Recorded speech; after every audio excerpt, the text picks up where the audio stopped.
Pursuant to Section 8-44-1112 of the Tennessee Code Annotated, time is reserved for public comment on legislative items appearing on the agenda. Members of the public wishing to speak may sign up on the council committee sign-up sheet posted outside of the room where committee is scheduled to meet. Public comment sign up for committee meetings will end immediately before the meeting begins. Public comment is limited to 8 minutes total at the council committee meetings, and each speaker is allowed up to 2 minutes to speak. We have one person signed up, Mr. Davey Tucker, if you'll make your way to the mic. Thank you, Chair. I am rising to make comment on RS 2024 905. Initially, I was opposed to this legislation, but now I'm in support of the Toombs Amendment. I think there's a couple things that the city need not forget. It's that in the 2018 policing project report, which the city paid in excess of $200,000 for, it's shown that of the 500,000 police stops, 68% were for non-moving violations. And at the beginning of this conversation around this legislation, it has been suggested that there is some causation or correlation to the drop in traffic stops to the increase of pedestrian deaths. There's no data that we could find to substantiate such a claim. Also in this policing report, one of the things that never happened was that no one in the city acknowledged the harm that was done by these broken taillight policies. While any pedestrian traffic death is unacceptable, we ought to be clear that tying it to the mass number that was 3 and 4 times higher than peer cities across the country is contributing to pedestrian deaths is just a false narrative. I'm for increased enforcement. I'm for 0 pedestrian deaths, but I'm not for going back to broken taillight policing, which has been so injurious to significant parts of this community. I also want to thank Councilwoman Toombs for actually saying that in that amendment. So often as councils turn over and things like that, we forget the history of the city. And that's one part of our history that we should not forget. Thank you. Thank you, sir. All right, y'all, I do have a proposed consent agenda. Going to go through that first, starting with item number 2, RS 2025-956, Porterfield, Evans, Huffman, Welsh, and Allen. Item number 3, RS 2025-963, Porterfield, Evans, Huffman, Welsh, Swara, Allen, and Toombs. RS 2025-967, item number 4, Porterfield, Evans, Huffman, Welsh, and Allen. Item number 5, RS 2025-968, Porterfield, Evans, Huffman, Welsh, and Toombs. Item number 6, RS 2025-969, Porterfield, Evans, Huffman, and Welsh. Item number 7, RS 2025-970, Porterfield, Evans, Huffman, Welsh, and Toombs. Item number 8, RS 2025-971, Porterfield, Evans, Huffman, Ellis, Coupin, Allen, and Toombs. Item number 9, RS 2025-972, Johnston, Porterfield, Evans, Huffman, Welsh, Allen, and Toombs. Number 10, RS 2025-973, Johnston, Sepulveda, Porterfield, Evans, Huffman, Allen, and Toombs. Item number 11, RS 2025-974, that is Johnston, Porterfield, Evans, Huffman, Coupin, Allen, and Toombs. Item number 12, RS 2025-980, that's Porterfield, Evans, Huffman, Welsh, Allen, and Toombs. And last but not least, RS 2025-981, Porterfields, Evans, and Huffman. Does anyone need anything pulled off of the consent agenda? Yes. Number 13. Okay. Okay. Okay, so number 13's been removed. Anything else?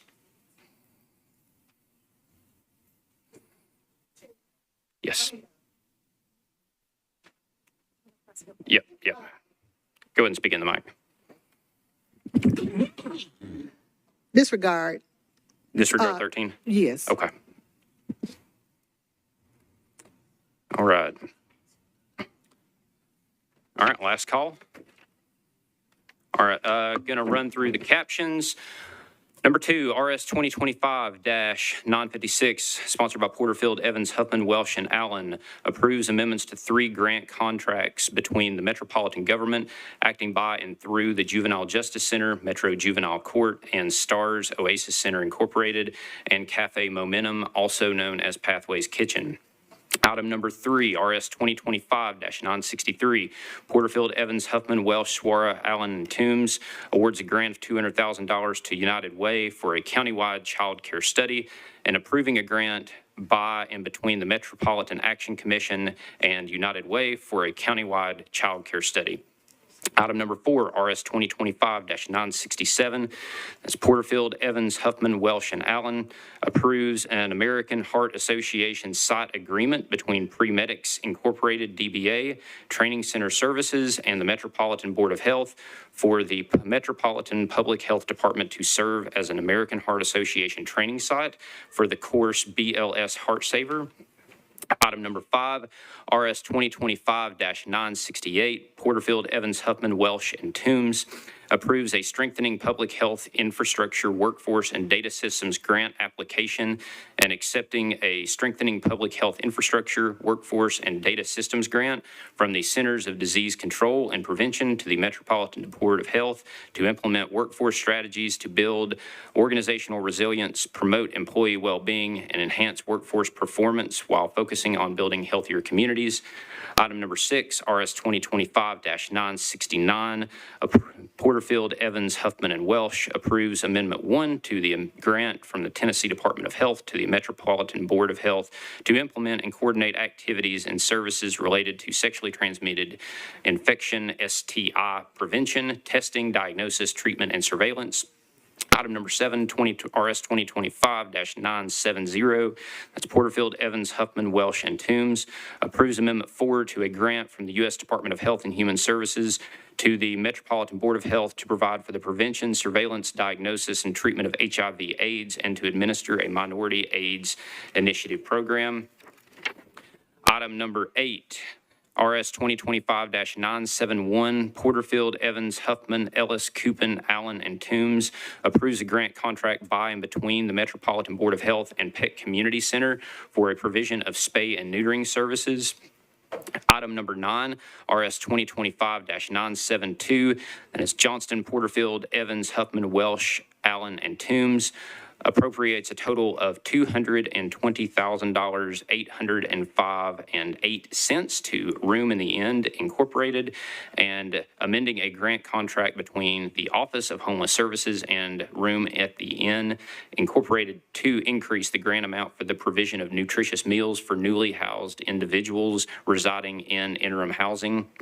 Item number 10, RS 2025-973, Johnston, Sepulveda, Porterfield, Evans, Huffman, Allen, and Toombs appropriates a total of $2,469,671 to the Hospitality Hub of Memphis, and approving an interim housing services grant between the Office of Homeless Services and the Hospitality Hub of Memphis for the operation of interim housing and case management services at 95 Wallace Road, Nashville, Tennessee 37211. RS 2025-974, Johnston, Porterfield, Evans, Huffman, Coupin, Allen, and Toombs appropriates a total of $1,297,915.20 to nonprofit organizations and approving interim housing services grant contracts between the Office of Homeless Services and nonprofit organizations for the provision of mobile housing navigation services at the mobile housing navigation centers.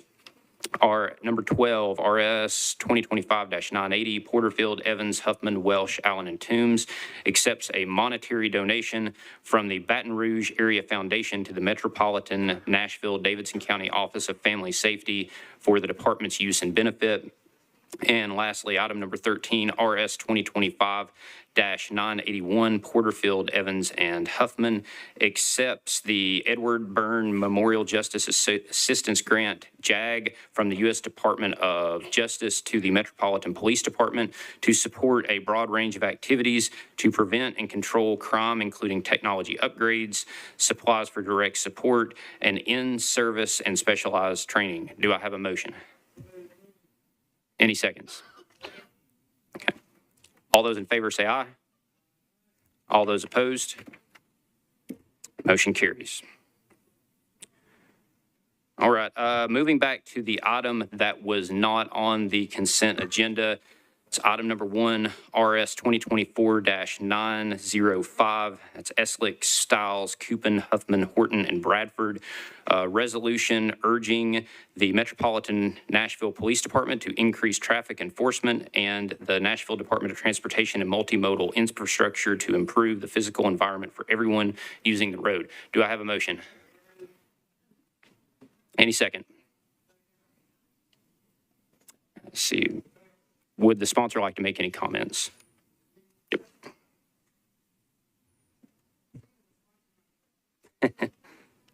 I got a committee meeting starting right now. Yes, thank you. This is just to try to make our roads safer. And what happened in the earlier one was the substitute was adopted as well as the amendment, and I'm fine with both of those. And sir, do you want to move your substitute? I would like to move the forward as well as the, I do not have the substitute. I'd like to move the bill forward and then the amendment. Thank you. And Councilmember Toombs, would you like to move your substitute? Someone else has to move it. I'm not on the committee, but if someone else could move the You were substitute. not on the committee. Yes. I would like to move the substitute, please. Thank you, Councilmember Porterfield. Councilmember Toombs, you're recognized if you'd like to talk about your substitute. Substitute addresses a lot of the concerns that the Minority Caucus had with the original resolution. The original resolution implied mass traffic enforcement, and taking in light the history of traffic enforcement in our city that was highlighted with the Driving While Black report in 2016 and the policing project in 2018, we had serious concerns about returning back to those days where we were outpacing stops nationwide by 7.7 times the nationwide average for traffic stops, most of which were for non-moving violations. And so the substitute focuses MMPD on the 4 areas that they are actually already doing, which is speeding, DUI, reckless driving, and distracted driving. So really trying to target those traffic stops, as well as requiring, as in the original resolution, that MMPD submit a plan as to how they're going to do traffic enforcement. And on the NDOT side, focusing on the traffic calming and having NDOT present a plan as to how they're going to improve the traffic calming in our city. I work with the mayor's office, MMPD, as well as NDOT on the language of the substitute, and I'd ask for the support of the committee. Thank you. Anyone like to be recognized for any questions? Yes, Chairwoman Porterfield. Thank you. I just wanted to stand in support of the substitute.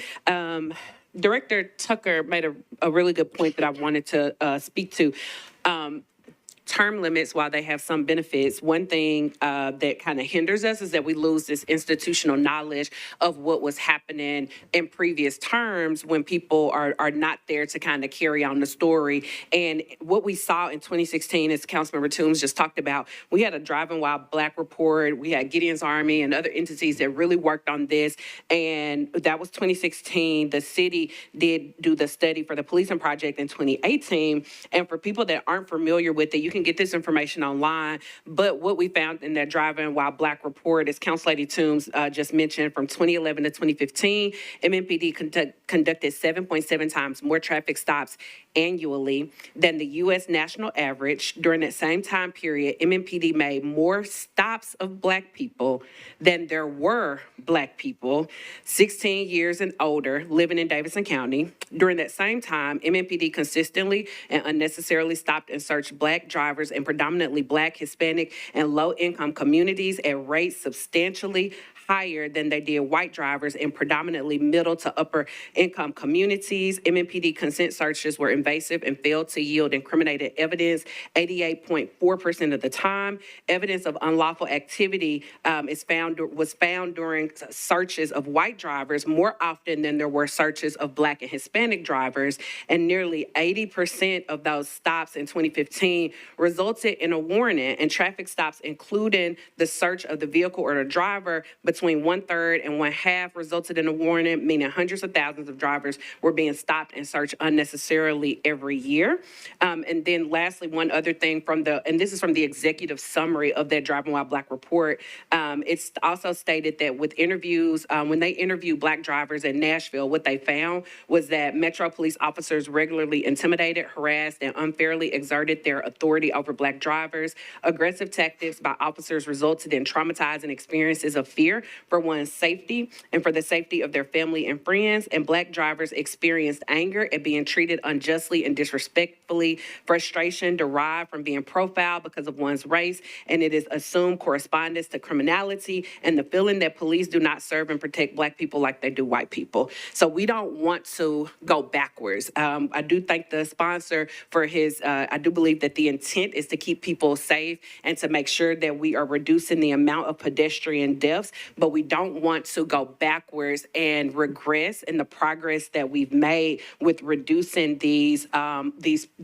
traffic stops that were not resulting in something that was beneficial to the community. So I just wanted to, I think it's important that that is like spoken into the room and that it is gone on the record for people who were not active with the council during that time, for people who were not active with what was going on in the city during that time. People need to understand why, we come with like really good intentions, but we don't always know the history of what people did before us. And that council during that time worked really hard to make sure that this did not continue. So we just don't want to undo the work that they did. So I stand in full support of Councilwoman Toombs' substitute, and I ask that the rest of the committee stand in support here in committee as well as this evening. Thank you, Councilmember Porterfield. Anyone else? Councilmember Benedict. Thank you, Chair, and especially because I'm not on this committee. I touched on this on a committee that I'm on, which is the Transportation Committee earlier. I want to thank the sponsor of this resolution for her substitute. One thing I think it is important that we recognize is that our officers do great work, but like airplane pilots, their margin of error is zero. And we just, an airplane pilot takes off, they expect to land with the same number of souls, they even call it, right? Our officers go to work every day and do that too. And I take great pride in the work that they do, and I know that they do it as well. But I think as we work to build trust with the community, this is an opportunity for us to say, please go improve what you're doing. We want to give you all the tools that you need to go do it. We need you to do. Please go be successful doing that and show us so that we can continue to give you more tools and recognition. Thank you. Thank you, Chair. Thank you, Councilmember Benedict. Anyone else like to be recognized? Okay. All those in favor say aye on the substitute. Any opposed? Any abstentions or not voting? Okay. All right, item passes with 7 votes, no against, and 1 abstention. Let's back up and do this again. I apologize. Yep. So we just need a motion to move the bill as substituted. Yep. And a second. All those in favor say aye. Opposed, nay. Any abstentions? Okay.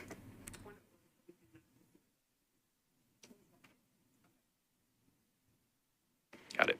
Okay. All right, that's it for the agenda. I noticed that there's a few departments that have joined us.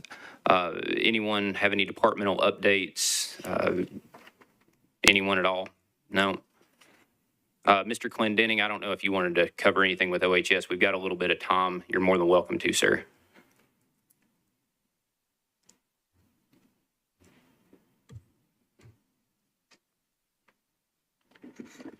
Thank you, Chair. Bill Clendenning, Grants Coordinator, OHS. Just a couple of things.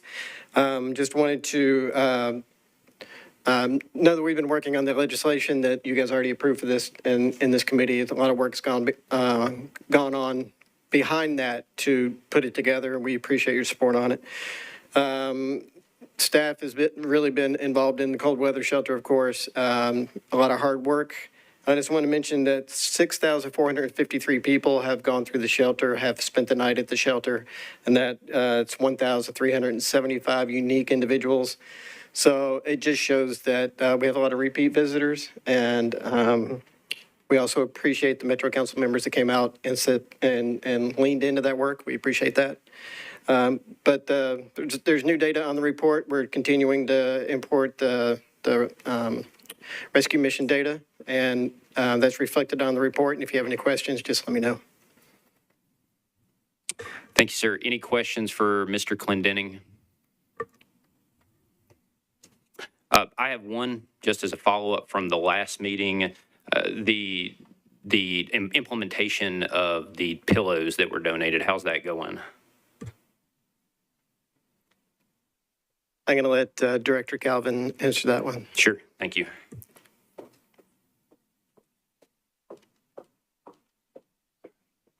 Good evening, Director Calvin, April Calvin of the Office of Homeless Services. We're waiting on the company that provides sheets to provide the pillow protectors. They're about 45 cents per pillow protector, and they have not come in yet. We did receive pillows from Councilmember Coopin. Thank you for that. And several of them are probably some that we can't utilize just because they're used. So once we get the pillow protectors in, we will go through and sort the ones we can use and the ones we can't. Great, thank you. Thank you. Yes, Councilmember Coopin, you're recognized. One moment, let me turn your mic on. Thank you for recognizing me, even though I'm not on the committee, and thank you, Director, for considering this. I know there's a lot of logistics. Y'all are running an incredible operation over there at the cold weather shelter, so appreciate that. And just kind of want to put out on the record, what I have learned is that hotels turn their pillows over every couple of years.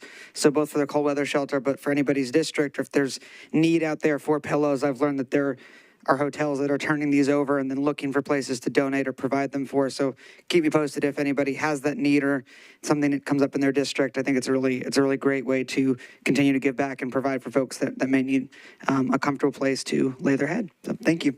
Thank you. Thank you, sir. Anyone else? All right, well, that wraps us up. Thank you all very much. How